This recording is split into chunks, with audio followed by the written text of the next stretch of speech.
Y resulta que cuando uno observa las leyes de la física, las leyes de la mecánica, observa la colocación del cadáver, la distancia entre el supuesto varón, la moto y el cadáver, todo eso no tiene un orden lógico. Pero inclusive en la foto que produce el gobierno y que sus propagandistas difunden, apareció con su celular, el celular lo tenía encima del cuerpo.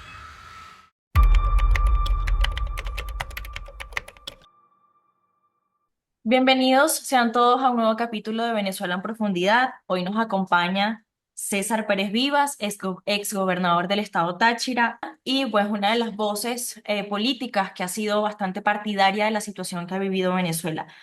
Señor César, bienvenido a Venezuela en Profundidad. Muchas gracias, Génesis. Un placer estar contigo y compartir estos espacios, estos minutos con todos tus seguidores.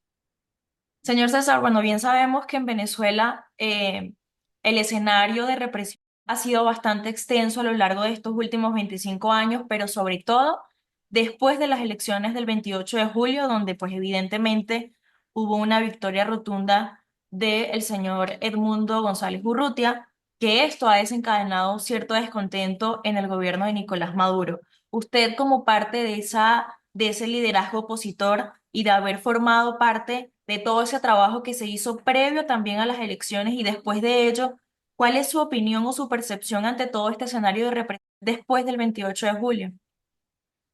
Bueno, en primer lugar, es conveniente destacar que perdida toda legitimidad y toda legalidad por parte de Nicolás Maduro y su camarilla, el único elemento que les queda para mantenerse en el poder es la represión.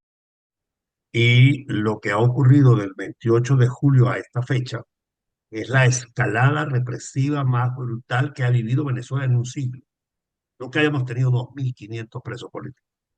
Nunca se había dado en un espacio de tiempo tan pequeño un número de muertos como los que lleva puestas el régimen político de Maduro, con total y absoluta impunidad, porque son tan descarados que le imputan los muertos que ellos generan a la oposición. Es decir, sacan sus escuadrones de la muerte, sus colectivos, eh, sus organismos represivos, matan a los ciudadanos en las calles y luego tienen el tupé de hablarle al país y decir que no, que esos muertos son generados precisamente por quienes estamos haciendo una lucha titánica para que Venezuela vuelva a entrar en el cauce de la democracia, de la libertad y de la modernidad. Lo cierto es que estamos frente al sistema más represivo, más agresivo, más intolerante que ha tenido Venezuela, incluidas las dictaduras del siglo XX, que si bien eran crueles también, esta además de cruel es cínica y pretende presentarse vestida de democracia cuando todos conocemos, primero que se robaron las elecciones del 28 de julio, que no han reconocido y que se trata de una confabulación de todos los actores del poder público. No solamente es Maduro, es el señor Rodríguez y su Asamblea Nacional acomodaticia.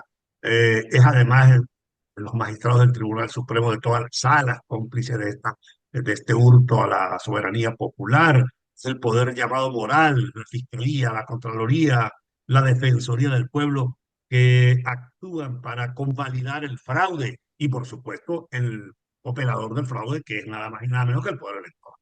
Estamos frente a una situación donde todos los poderes del Estado se han confabulado para atacar al poder constituyente, para desconocer la soberanía popular, que se expresó clara, nítida y contundentemente el pasado 28 de julio.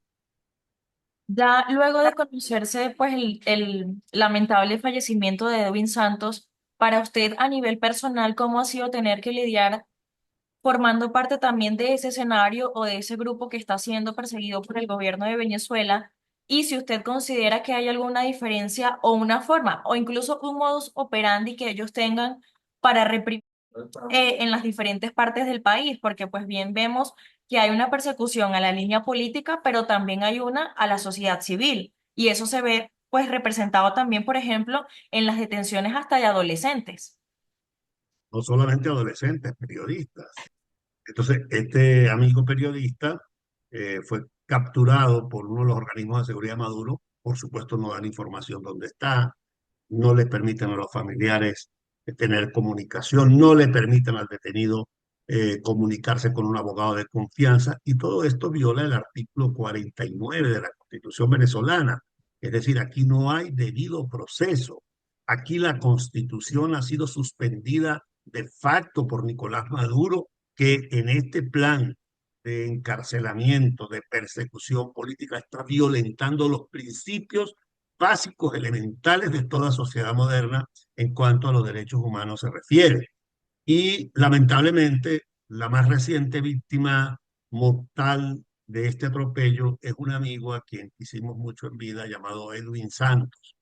Edwin Santos lo conocí yo en San Cristóbal, tiempos de gobernador del Táchira, entonces era un dirigente estudiantil que formaba parte de toda esa camada de jóvenes que desde las universidades pues reclamaban eh, la vigencia del Estado de Derecho. Se fue forjando a la luz de la lucha entre San Cristóbal y el Nula. El Nula, para los que me están viendo y no la conocen, es una población ya en el llano, a 1 hora y media de distancia de San Cristóbal. De modo que es una comunidad que, siendo como es Alto Apure, tiene una conexión mucho más cercana con la capital tachirense, y eso hacía que gente como Edwin pues estudiar allí y formarse académica, y en el caso de Edwin políticamente para la democracia.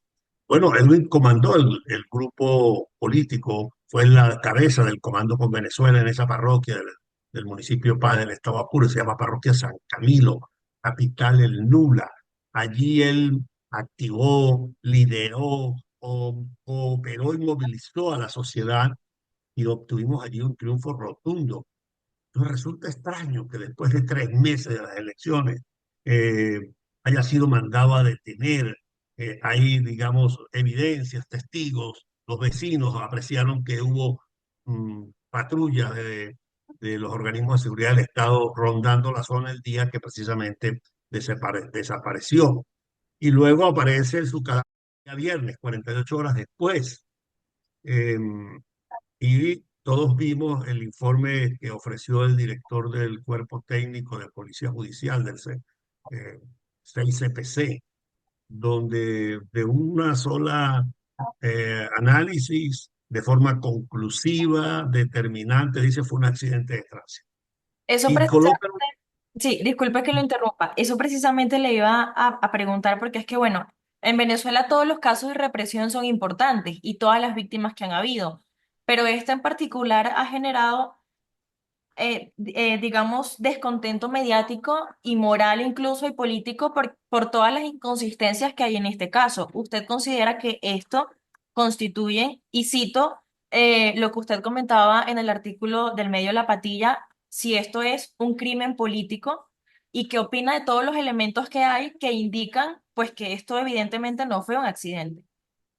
no todos los elementos de convicción que he recaudado, que he examinado, no solo a partir de los testimonios de la familia, de vecinos de la comunidad nula, sino de los propios elementos presentados en el informe oficial, el que presentó el CICPC, y algunos voceros que tiene el gobierno para difundir su propaganda. Un par de periodistas, una dama de apellido García, que publica el evento, y cuando uno examina las propias publicaciones del gobierno, encuentra allí precisamente las inconsistencias. Primero porque resulta sorprendente que en una recta como esa, quienes conocemos la vía entre el Nula y el Piñal, que sabemos que es un llano, que ya eso está en el piedemonte, que ahí comienza a extenderse el llano hacia el occidente, pues resulta bien sorprendente que en esa recta pues, se produzca un accidente que genere la muerte. Se puede producir un accidente por falla mecánica, por una serie de elementos. Por cierto, el informe no establece en qué circunstancias se produjo la muerte, si hubo alguna si hubo una reconstrucción del accidente, nada. Simplemente hubo tales traumatismos, 72 horas de muerte y fue un accidente de tránsito. Y resulta que cuando uno observa las leyes de la física, las leyes de la mecánica, observa la colocación del cadáver, la distancia entre el supuesto árbol, la moto y el cadáver, todo eso no tiene un orden lógico. Porque si usted va a una alta velocidad, y además esa moto no era para producir una velocidad de esa magnitud, una moto muy modesta, que no desarrollaba una altísima velocidad, una situación de accidente solo, porque fue que no venía un carro que se lo llevó por delante, no, supuestamente se salió de la vía, se estrelló contra un árbol. No era para haber producido un volumen de lesiones tales que quitaran la vida a Edwin Santos. La proporcionalidad de la capacidad o de la fuerza de la moto con la velocidad desarrollada en el escenario en que se planteó no generarían un daño tan grave como la muerte. Ese es un primer elemento. El segundo elemento que expertos han puesto de relieve es la forma en que el cadáver estaba La y posición del cadáver. los símbolos que genera, los mensajes que genera el cadáver. Lo que llaman lividez, es una serie de marcas que quedan en el cuerpo que sugieren una posición al momento de la muerte y otra al momento en que se va a levantar el cadáver en esta situación. De modo que como usted puede ver, allí hay una contradicción tremenda. Pero inclusive en la foto que produce el gobierno y que sus propagandistas difunden, apareció con su celular. El celular lo tenía encima del cuerpo. O sea, ¿en qué parte usted va en una moto, se estrella y el celular le queda al lado? Ni Lo siquiera se lógico, despació, lo ni se lógico debió dañó. haber sido que, pues, que hasta el celular también sufriera daños.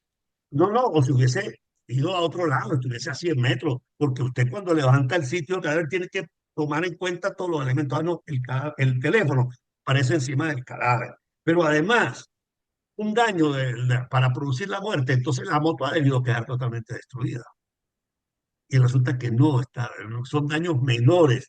No hay una equivalencia entre el daño de la moto y el daño del cuerpo humano que perdió la vida en ese accidente. Entonces, todo ese conjunto de circunstancias, además hubo gente que observó el escenario. Y hay un hecho también que llama mucho la atención. El llano es una temperatura muy caliente. Cualquier cuerpo a las pocas horas de su muerte empieza a recibir de alguna manera el impacto del fauna, lo que se llama en lenguaje común la fauna carroñera, que busca los cadáveres. Y los testigos que fueron al levantamiento apreciaron solo unos gusanos en la herida de la cara, en una herida en la cara que solo aparecen a las 2, 3 horas. ¿Cómo es posible que desapareció el miércoles? Y de acuerdo con el reporte de la PTJ o del 6CPC, perdón, la data de la muerte era 24 a 72 horas, lo cual quiere decir que el día miércoles fue el fallecimiento. Entonces pasó todo el miércoles en la tarde y todo el jueves, día y noche, y nadie pudo apreciar. Y resulta que hubo gente, comisiones del pueblo del Nula, que se desplazaron a lo largo de la carretera tratando de ver si apreciaban una situación, el cuerpo o alguna noticia, y nadie vio nada el día jueves a lo largo de la carretera. Y resulta que el viernes en la mañana aparece el cuerpo y no hay impacto de fauna carroñera, porque si hubiese ocurrido realmente, si el cuerpo hubiese estado ahí desde el miércoles, tenga la certeza que el día jueves ya hubiesen habido ahí samuros encima de ese cuerpo, porque es la ley natural. Y eso no ocurrió. Y eso, todos estos elementos en su conjunto nos hacen poner de relieve que ese cuerpo fue colocado allí. Todo que ese no fue el sitio del accidente, ese fue el sitio de la liberación del cadáver.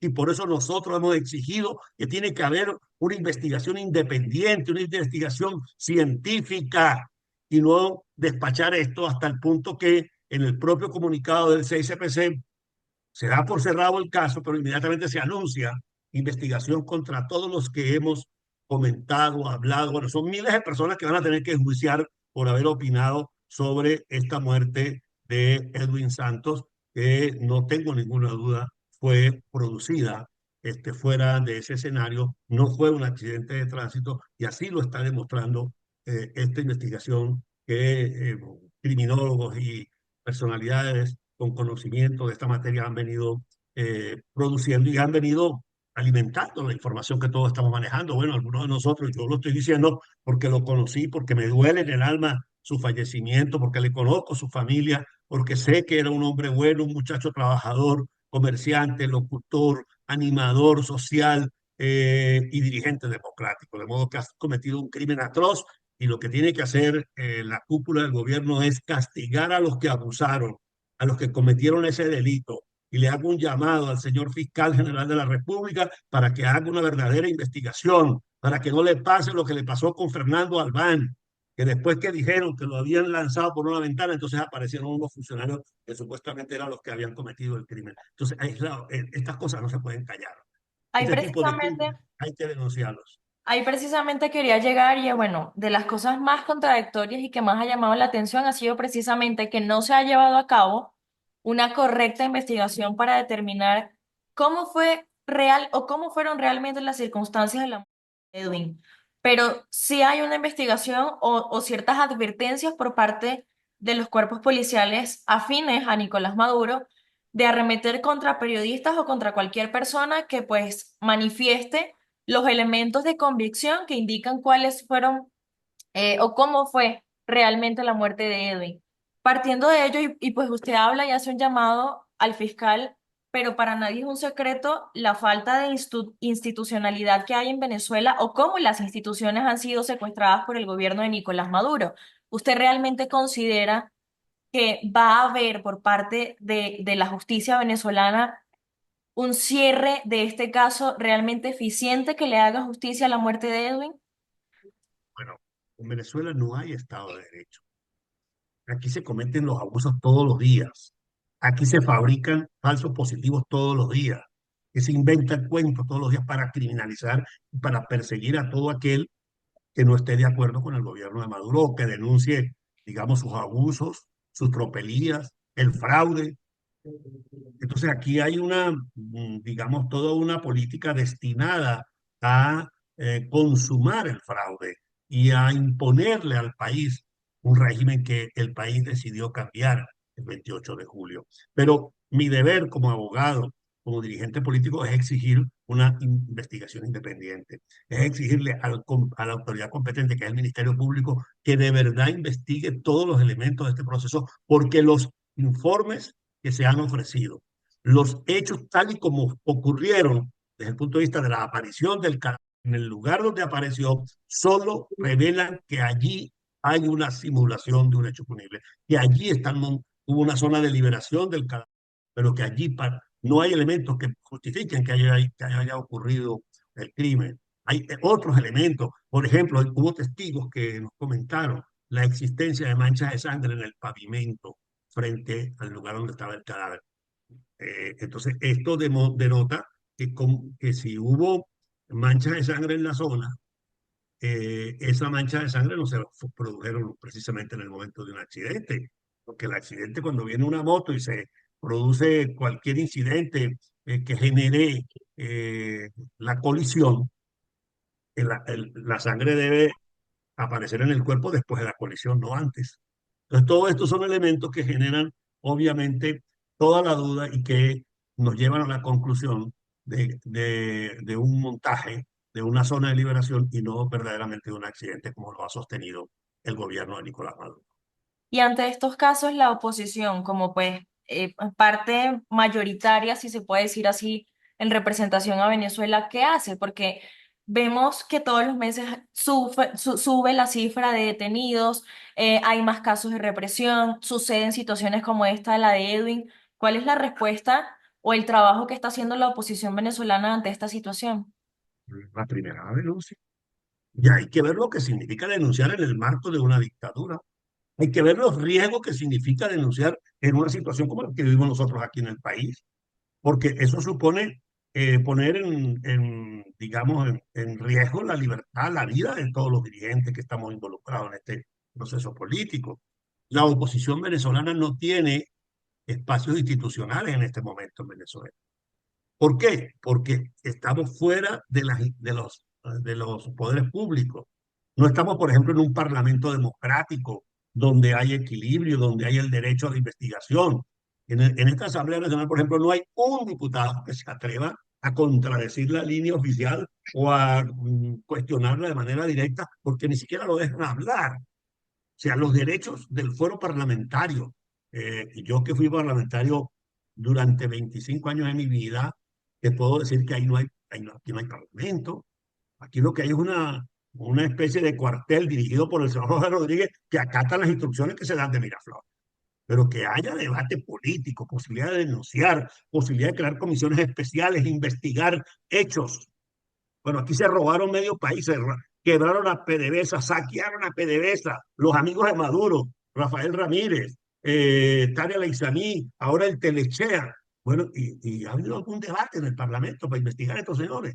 Ha habido la posibilidad de que alguien le pregunte, que siquiera visiten la Asamblea para que un periodista independiente le haga una pregunta. Nada, porque todo forma parte de la oscuridad, de la oscurana en la que estamos metidos, porque estamos frente a un poder autocrático y entonces la oposición venezolana, repito, no tiene instancias institucionales como para hacerlo. ¿Qué otra cosa podemos hacer y qué otra cosa vamos a hacer? Le vamos a llevar este caso a la Fiscalía de la Corte Penal Internacional. Otro crimen más cometido en Venezuela que no ha sido investigado, que fue despachado en cuestión de horas. El cadáver aparece el día viernes pasado en la mañana, lo levantan a las 4 de la tarde y a las 7 de la noche ya el director del CICPC dijo, fue un accidente y aquí el que diga algo contrario lo vamos a investigar. Eso revela ya de por sí que no hay seguridad de que lo que hay es un montaje, porque si yo soy líder de una institución de investigación pública, me pongo a la orden de todos los factores, muestro todos los elementos, la autopsia. ¿Cómo hacemos para hacer una autopsia independiente? Con médicos que no dependan del Estado, que no estén condicionados por el gobierno. Eso es imposible en Venezuela. Y hay protocolos internacionales que establecen la posibilidad de hacer investigaciones independientes. Lo permite el Ministerio Público. Permite que haya una evaluación detenida de esta situación por otro equipo de expertos. Y yo estoy seguro que no lo permite, porque ellos solamente imponen su punto de vista a sangre y fuego. Lo imponen a través de su aparato de propaganda, lo imponen a través de la intimidación como la que están haciendo en estos días a todos aquellos que se atrevan a opinar de manera diferente.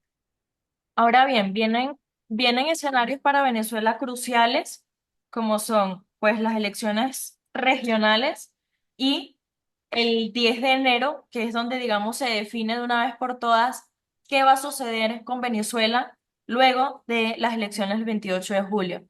En ese caso particular me gustaría hacerle dos preguntas. Primero, ¿qué cambios ha realizado la oposición después del 28 de julio, ateniéndose a que bien sabemos que el 10 de enero también, digamos, es un punto de inflexión y de presión para el gobierno de Nicolás Maduro? Y segundo, ¿qué papel podría jugar la comunidad internacional, no solo en estos escenarios cruciales que se vienen, sino también en estos casos de represión? Bueno, el 10 de enero es una fecha emblemática, es una fecha constitucional porque el artículo 231 de la Carta Magna venezolana establece ese día como el inicio del nuevo periodo constitucional, fecha en la cual debe juramentarse el presidente que ganó las elecciones. Nicolás Maduro no ganó las elecciones, lo sabe el mundo. Tanto no las ganó que no ha mostrado ni siquiera la base sobre la cual el presidente del Consejo Electoral ofreció el resultado. Es decir, no han querido exhibir las actas, que es una obligación establecida en el ordenamiento jurídico venezolano de publicar el acta de totalización con todas las actas que contienen el resultado electoral. Y a esto se ha negado Maduro a pesar no solo de que nosotros los venezolanos lo hemos exigido, yo fui uno de los que lo exigí en la sala constitucional del Tribunal Supremo de Justicia. Esto lo ha hecho otros sectores de la sociedad venezolana, lo ha hecho la comunidad internacional. Y miren los efectos, y con esto respondo a la parte de la comunidad internacional, cómo la comunidad internacional le ha reclamado severamente a Maduro que no haya mostrado seguridad y transparencia en la elección, que recientemente el gobierno de Brasil acaba de vetar el ingreso del gobierno de Maduro a este sistema llamado los BRICS y Maduro se lanzó un viaje a Rusia que lo perdió totalmente porque allá no fue recibido de manera adecuada. Andaba como quien anda por ahí sabaneando dirigentes en los pasillos porque no era parte, no fue admitido, debido a que Brasil vetó el ingreso de Maduro y del gobierno de Maduro porque no presentó las actas, porque es un presidente ilegítimo Y esto tiene herido de muerte al gobierno de Maduro, porque no tiene ni legitimidad ni legalidad interna, no tiene legitimidad en la comunidad internacional y solo está montado sobre la represión. Y eso tiene su tiempo cortado. Maduro no va a poder gobernar a Venezuela en estas condiciones. Y obviamente nosotros aspiramos que de aquí al 10 de enero la propia cúpula, la propia alianza gobernante se vea obligada a buscar un acuerdo político que permita restablecer el orden constitucional y permitir que el Mundo González se instale en Miraflores el 10 de enero, tal y como lo ordena la Constitución. Señor César, ya para finalizar, bueno, tenemos digamos, estos escenarios para Nicolás Maduro y es que ya después del 28 de julio de esas elecciones cruciales, es evidente que Venezuela no lo quiere como presidente, pero además también hay una respuesta contundente de la comunidad internacional y hasta de sus mismos aliados, y usted bien lo decía, eso quedó demostrado en los BRICS. Viendo en los zapatos de Nicolás Maduro, viendo todo este escenario de rechazo, ¿cuál podría ser o qué se puede esperar del madurismo el 10 de enero o incluso después de eso, viendo que hay un contundente rechazo hacia su gobierno? Eso por un lado, y pues para cerrar, ¿cuál sería de parte de usted el mensaje para los venezolanos en todos estos escenarios de los que ya hemos hablado, que pues serían ya prepararnos para seguir este camino de lucha en Venezuela? Bueno, han pasado 3 meses ya del fraude electoral y Maduro hoy está en una situación mucho más débil, mucho más precaria que antes de las elecciones. Hoy es un hombre repudiado por la comunidad internacional. Tiene que irse al Medio Oriente, al Asia, para poder medio hablar con otro como Lukashenko, el de Bielorrusia, por ejemplo, o poder saludar en los pasillos de un evento internacional a otro jefe de Estado, que no es admitido en ninguna parte. Él no puede tocar más allá de Cuba y Managua, no puede tocar otro aeropuerto en América, no puede ir a Europa, no puede ir al mundo civilizado, porque está rechazado, porque no tiene respaldo. Y aquí adentro del país menos respaldo tiene, porque aquí saben que perdió los que no votamos por él como nosotros, pero también los que votaron por él. Lo vieron los propios funcionarios del Consejo Nacional Electoral y lo vieron los militares que estaban en los centros de votación, que percibieron el resultado de cada mesa electoral. Y aunque ellos hablen de triunfo, se les nota en el rostro la mentira y la preocupación y la angustia porque son repudiados. Y entonces esto está generando toda una dinámica dentro de la propia alianza gobernante, dentro de la propia cúpula roja, que obviamente está produciendo ya contradicciones muy graves, mediante las cuales nosotros estamos exigiendo el respeto a la Constitución y la entrega del poder el 10 de enero. Mi mensaje a los ciudadanos venezolanos es firmeza en las convicciones que tenemos. Nuestro deseo es que la comunidad internacional ejerza aún mayor presión que la que ha ejercido, y creo que lo de los BRICS es una demostración categórica que Maduro la tiene todavía encima, aunque vocifere una cosa de la boca para afuera, en el fondo ellos saben que no van a poder estarse en el gobierno más allá de un tiempo determinado. Yo espero que el 10 de enero ya hayan digerido la realidad y ya hayamos logrado instalar a el mundo, pero si eso no fuera así, en todo caso, los días que le quedan son pocos, que es insostenible un gobierno sobre la base de la represión como la que está adelantando en este momento Maduro en Venezuela. Para gobernar hay que resolver problemas. Para gobernar hay que tener capacidad de entendimiento con la sociedad. Para gobernar hay que tener relaciones con la comunidad mundial. Y Maduro no tiene ninguno de estos elementos. Es más, ya no tiene ni gente para gobernar. Tanto no tiene gente que le tocó nombrar ministro de Comercio a un señor que viene de ser liberado por delitos, por una negociación, pero que estaba enjuiciado por corrupción en los Estados Unidos. Un señor de origen colombiano llamado Alessá, que no es venezolano. Viola la Constitución, el artículo 41, pone de ministro un personaje oscuro, un personaje cuestionado, precisamente porque ya no encuentra ni siquiera dentro del Partido Socialista quien lo acompañe en este gobierno ilegítimo que está pretendiendo seguir conduciendo. No siendo más, le agradezco por regalarnos estos minutos y por formar parte pues de ese grupo que está en defensa de la democracia y la soberanía de Venezuela.